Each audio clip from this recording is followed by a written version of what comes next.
करमरकर जी की मूर्ति कला में जो है अलग अलग तरीके है के राजनेता, समाज सेवी, उद्योगपति और समाज के विभिन्न क्षेत्रों में जो प्रतिभा संपन्न लोग हैं अपने बल पे जो है, ये शायद गांधी जी हैं आप जो देख रहे हैं।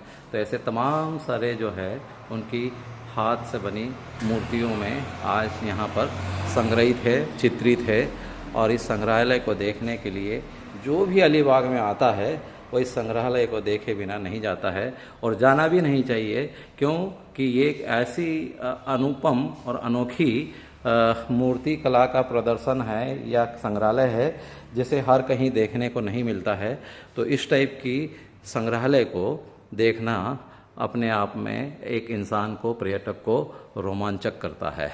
तो देखिए, तमाम भारतीय संस्कृति की मूर्तियों के साथ साथ में इसमें हमें अलग अलग रंग वेशभूषा में और कहेंगे कि पश्चिम सभ्यता की महिलाओं का भी चित्रण देखने को मिलता है। तो ये भी हमारी भारतीय संस्कृति के साथ साथ पश्चिम संस्कृति की महिलाएं, जो उनका लिबास होता है या जो जैसी रहती हैं वैसा उनका मूर्ति को गढ़कर हमारे सामने उन्होंने प्रस्तुत किया है, उनको देखने को हमारे सामने रखा है। तो ये हमने पश्चिम सभ्यता की नारियों के साथ साथ में अब हम एक ग्रामीण महिला जो है, जो गाय के साथ में कैसा जीवन यापन करती है, जिसको हम बोलते हैं ग्वाली। अपने चारा और ये सभ्यता रहती, मतलब चारे की जो सभ्यता रहती है, पशुओं के साथ में महिलाओं का जो जनजीवन होता है उसको इसके साथ में दर्शाया गया है। और उसके बाजू में ही आप देखेंगे तो ये एक जो बाला है, ये शहरी बाला है, जिसकी संस्कृति, जिसकी सभ्यता कुत्तों से प्यार करना होता है।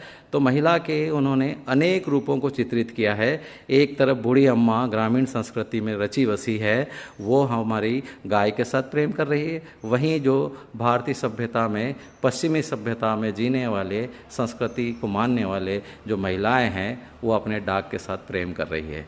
तो कह सकते हैं कि प्रेम उनकी जो मूर्ति कला में है पूरी तरह से जिंदा है, चाहे ग्रामीण संस्कृति का चित्रांकन हो, चाहे शहरी सभ्यता का हो, चाहे भारतीय महिलाओं का हो, चाहे विदेशी महिलाओं का हो।